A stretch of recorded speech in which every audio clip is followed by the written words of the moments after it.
If you've been keeping up with this channel, you'll know that I usually focus on content related to Donald Trump and the MAGA phenomenon.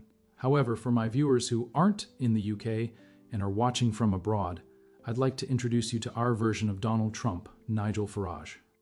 Here in the UK, the MAGA movement has been rebranded as Reform. In this video, we'll watch as British reporter Louise Goodall talks with a former MAGA member who's so devoted to Nigel Farage that he's joined his party. Let's view the entire video, and I'll share my thoughts at the end. And when did you join Reform, John? A year ago. Right, and what made you do that? Because I like Nigel Farage and I like their policies. And what in particular, which policies do you like? All of them. Like that debate you had with Dear Yusuf. Yeah. Now, I'll explain why. Go on. That debate it was a great debate. I really enjoyed it. Good. But I would believe him rather than you. Okay. And I'll tell you why. This is the problem that the two main parties have got. Yeah? Yeah. Trust has headed off into the sunset. It's gone. But Please believe me.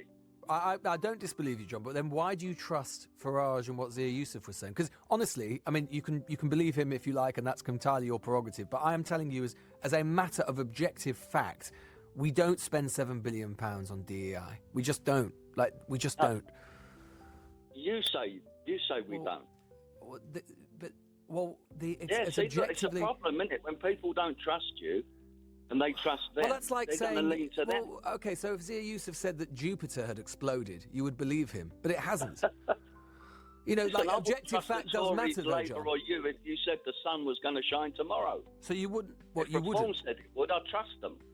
So you what? Sorry. So let me get it straight. Look, John, let me just focus on that for a second. So if Keir Starmer gets up and says the sun's going to rise tomorrow, you won't believe him. No.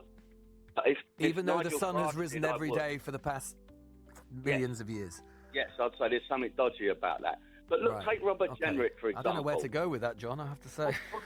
Take Robert Jenrick, for example. Listen to him now. He speaks Reform. Everything he says, you think Reform voters were going, yeah, go on, Robert. You're fantastic.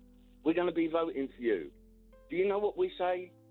We say, Robert, if you truly believe that, if you really believe in your heart what you're saying, leave and come and join Reform. Otherwise, jog on. We don't trust you, we don't believe you, and we're not going to vote for you. I understand that trust has declined in politics. I understand it's declined in the media. But you would accept, wouldn't you? Let's just try and get to the sort of basics of this. Objective facts do exist. Facts exist, right? You accept that? Of course they do. In which case, why would you outsource all of your critical faculties to one man and one party and say, well, I would believe anything that he and they say and never believe what someone else says at any time? Why would you do that? Because I've told you. But that's illogical. It's called trust. But that's religious. I mean, that's John. That's religious. That's religious. I mean, that's like saying I only trust one church. Lewis, it's such a small word, but it means so much. We don't like being held in contempt by these politicians. We're not going to stand for it, and they're all going to go. We're going to drain the swamp. Nigel Farage will be the next Prime Minister. I promise you. I'm not saying that you're wrong, John. I'm just trying to understand why it is that as a matter of a blanket policy, you would say that one man must be right about everything and no other man or woman can ever be right about anything. That's just crazy.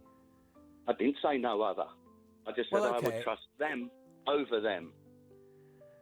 So you're saying that you would... So is it a matter of trust or is it a matter of saying that those people can never be right? It's a matter of believing who really has your best interest at heart. That's what it's a matter of. But so even you wouldn't care if it turned out... Let's just humour me here and say I am right about DEI, which I am. But just humour me. No, you're not. Well, okay. Well, let's just humour me for the sake of argument. Let's just imagine that I am. And it turned out that for whatever reason, for political reasons, Farage and Yusuf and so on were wrong about it. Maybe they believed it, but they were wrong. It wouldn't bother you that they'd come along and said we can save $7 billion and it turns out we can only save $27 million? No, I think they'll save more than $27 million. But how can they when we don't spend more than that? But that's what you say. But John, it's not just what I say, it's just a matter of fact. That is what the central government spends on it. Well, that's a matter of fact, according to $7 billion you, is a not to huge them. amount of money. I mean, that's like kind of 20% of the defence budget. Yeah. You really think we spend that on DEI? No, I think we spend more than that, and I think it'd be better spent on giving our pensioners a heating allowance and things like that. And can I just say, DDI, yeah, we've got a fantastic candidate elected in Runcorn. Absolutely first-class, incredibly good candidate. Not because she was a woman, or because she was black, or because she was white, because she was the best person for the job. Yeah, okay. And that's exactly how it should be. Nigel Farage, of course, John, famously, Nigel Farage, the thing that Farage is most associated with, and not Reform, but, you know, UKIP and then the Brexit Party most associated with, were Brexit. Do you think that Farage was right about everything with regards to Brexit? Absolutely. Everything? It was suffocating. Well, I'm how's the so economy glad doing to then? be I mean, free. how's the economy? I mean, we were promised that we'd get all these trade deals and we'd be able to sort of revolutionise the economy and the economy would grow gangbusters. I mean, what happened to all that? He wasn't Lewis, right about that, was he? Yes, he was. Lewis, but he wasn't. we've never had a truly Brexit government. But just wait and see. But we're going to have one next what time would we round, have and had? You're going to love it, Lewis. You're John, going to love it, honestly. well, maybe I will. But John, what would just finally, because I've got to go to the news. What if we'd had a Brexit government? You said we never had a Brexit government, even under Boris Johnson. What would they have done? How would Brexit have been different? How would it have been different? How? Well, I can't believe you just mentioned Boris Johnson, the man who we elected to stop illegal immigration and cut legal immigration, who tripled it. But how? I'm Please just asking, don't mention structurally him. speaking, how would Brexit have been different? It will be different. But how You would it haven't have seen been different? anything yet. But how? You How? haven't How seen will it be well, different? How? What will we do differently? Look, all I can say to you is wait until Nigel and Richard and the men and the women of Reform are in Downing Street, and you will see just how different it will be. But can you just name just? All right, folks, I just had to show you that clip. I really wanted you to see it because it's clear that the influence of Trumpism is expanding globally. We've witnessed this for quite some time. Ever since I was young, I noticed that trends starting in America often drift over here to the UK. And if you observe Nigel Farage closely, you'll see he's basically implementing Donald Trump's strategies right here in the UK. It's evident in the topics he's choosing to speak about. He's attempting to stir up controversy around DEI and is disseminating misinformation which, despite being fundamentally untrue, is being swallowed by his followers. This was evident when Lewis Goodall challenged, I think it was John, on the exact facts regarding our spending on DEI. Yet John refused to acknowledge the truth. For those of you overseas, here's a bit of background on Nigel Farage. He's a man with a string of unsuccessful ventures trailing behind him. Let me walk you through some of the defeats Farage has faced. He tried numerous times to secure a seat in the UK Parliament, only to fail repeatedly until recently. He unsuccessfully ran for the South Thanet seat in 2015, and at one point, he even left UKIP only to return at the last moment. Farage has led multiple parties, like UKIP, the Brexit Party, and now Reform UK, all of which have been marred by turmoil. A key figure from Reform recently split off to publicly criticize Nigel.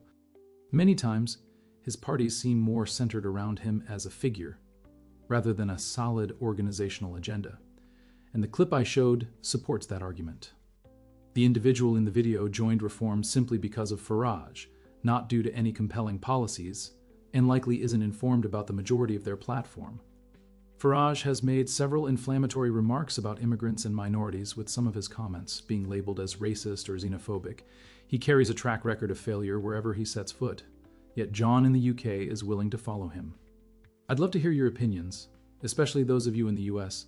Let us know how you think we, as Brits, should handle the rise of someone like Nigel Farage, trying to emulate Donald Trump's style here. Do I think Reform will gain power in the upcoming general election? Honestly, no, and we still have some time before that happens. Please share your thoughts on how Brits should approach this and on what John mentioned in the video. Leave your comments below. I appreciate your input. While you're scrolling down, consider subscribing, give the video a thumbs up to get it in front of more viewers, and ring the bell for notifications on our newest uploads. I appreciate you all and can't wait to catch you in the next video.